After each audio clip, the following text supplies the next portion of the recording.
So today we're going to talk about Faust, which is a tragic play by the German writer Johann Wolfgang von Goethe. Faust has two parts. Part one was published with the following title, Faust, a Tragedy, in 1808, and only renamed Part 1 by publishers after its sequel was published as Faust, the Tragedy's second part, in 1832, so only a few months after Goethe's death. Usually you'll find the play as Faust Parts 1 and 2 in one volume. The play was of course written in German, but there are several English translations available. Unfortunately, I cannot recommend any English translations in particular because I read this Spanish translation. Actually, it's a bilingual edition. But what I have done is I have included some of the most renowned editions in English in the description box for this video, in case you're interested. Now, for many critics and scholars, Faust is considered not only Goethe's masterpiece, but also the greatest work of German literature, or German language literature. So I think I have my work cut out for me today. Let's take things easy and begin by talking about Goethe and his context, right? I think that will help us understand Faust better. But before I do that, if you're new to my channel, welcome. My name is Juan and I post a new spoiler-free book review every Saturday. And the best way not to miss any of my reviews is for you to subscribe and turn on the notifications bell. So okay, let's talk about Goethe. Goethe was born in 1749 in Frankfurt, which was then in the Holy Roman Empire. At that time, the Holy Roman Empire covered today's Germany, Belgium, Luxembourg, Austria, Czechia, and Slovenia, probably other countries too. So we're talking about most of Central Europe, right? Goethe was famous during his lifetime. He was recognized as one of the best German language writers even when he was alive. He wrote essays, plays, poetry, novels, etc. But he was also a man of science. He was interested in astronomy, botany, theology. He was also a literary critic and a theater director. Goethe was also a diplomat. So he was an intellectual giant and no doubt a fascinating person to know. All this, by the way, all this, Goethe's interests in so many different fields is relevant to Faust, as we will see. Now, Goethe spent 60 years of his life working on a German legend, the German legend of Faust. In that legend, a man makes a pact with the devil, whereby he'll exchange his soul for unlimited knowledge. That kind of pact is what we now know as a Faustian pact. Now, the Faust legend is based on a real person who was probably born in the late 15th century and was probably named Johann Georg Faust, or in English, John Faustus. So this real name Faust was an alchemist and a magician, and he was famous in Central Europe at the time because he traveled extensively around Germany. Now, John Faustus is the historical figure, but he became a literary character when his story was first published in a chapbook. And in case you don't know, a chapbook was written after his death. And in case you don't know, chapbooks are small popular books that contain folk tales, poetry, practical advice, etc. They were very popular in Europe in the 16th and 17th and 18th centuries particularly, and the legend of Dr. Faustus was included in different chapbooks at the time, which were the texts that Goethe then used as a source for his own version in Faust. But before that, when the chapbooks were translated from German into English and then circulated in England in the 16th and 17th centuries, the English playwright Christopher Marlowe wrote his famous play, The Tragical History of the Life and Death of Dr. Faustus, around 1604. Now, that play was also performed in Germany at the time, even in English, so it would have also been an influence for Goethe as well. Also, after Goethe's Faust, there are other major literary works based on the legend. Most famously, there's The Master and Margarita by the Russian writer Mikhail Bulgakov, written between 1928 and 1940, but only published in the 1960s. Now, one of my earliest reviews in this channel was of this novel, so I've linked to that review in the description box for this video. Recently, I've been toying with the idea of revisiting The Master and Margarita and doing another review, but for the time being, you can check out my old review if you care to do so. Another famous version of the Faust legend is Dr. Faustus by the German writer Thomas Mann, which was published in 1947 and set in the 20th century.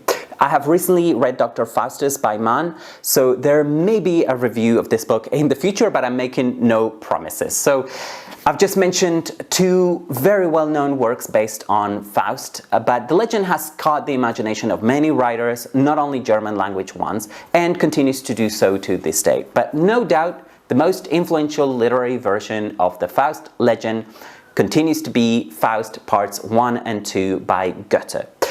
I do think that Part 1 is a lot more accessible than Part 2.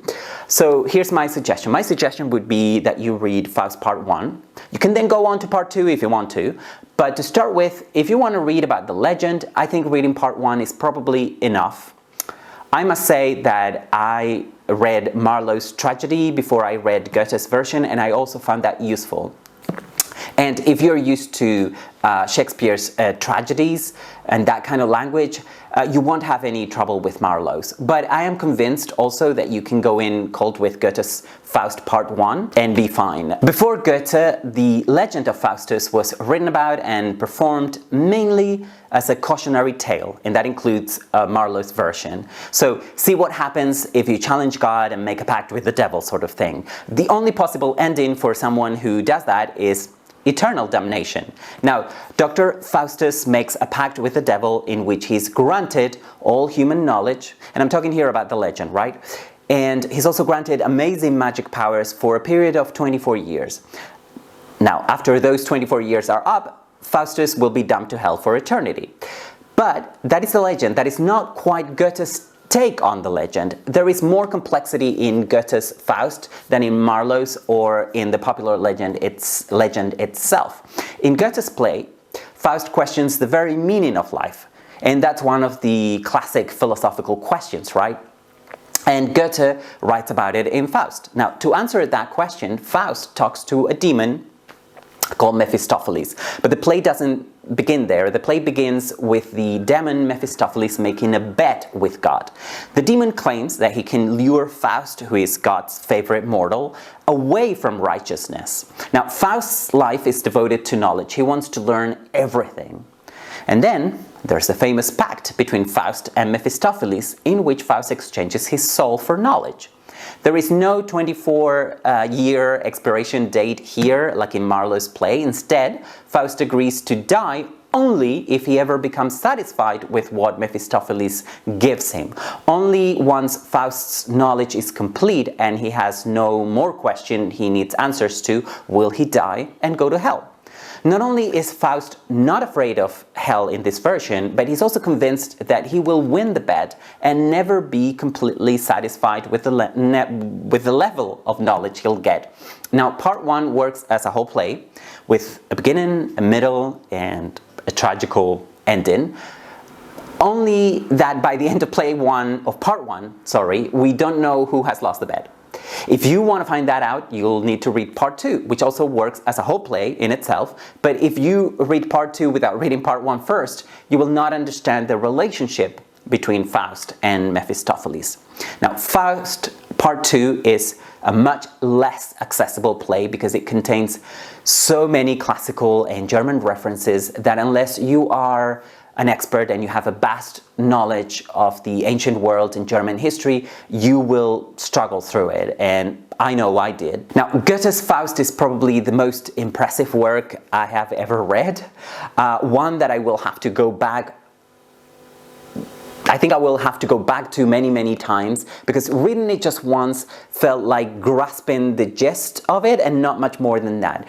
There's also a whole Christian worldview here that may seem alien to many of us now, but that was dominant in Europe at the time. For example, Faust is part of the creation, but not only that, he's also God's favorite. He's not just some random person. So both bets, the one that God makes with Mephistopheles and the one that Mephistopheles makes with Faust, are pregnant with meaning and significance. Faust is not just a human being, he stands for the whole of humanity, all of us. Will he or will we ever learn everything that there is to know. There will always be people in search of learning, scientists, philosophers, poets. Beauty, Goethe seems to tell us, is in seeking knowledge, even when we know that we will never learn everything there is to know. Another interesting question, of course, is how much of himself did Goethe put into his Faust? Now, Goethe's Faust is a challenging work, so use all the help you can get if you want to read it, and I hope that this video will help some, even if probably just a tiny little bit.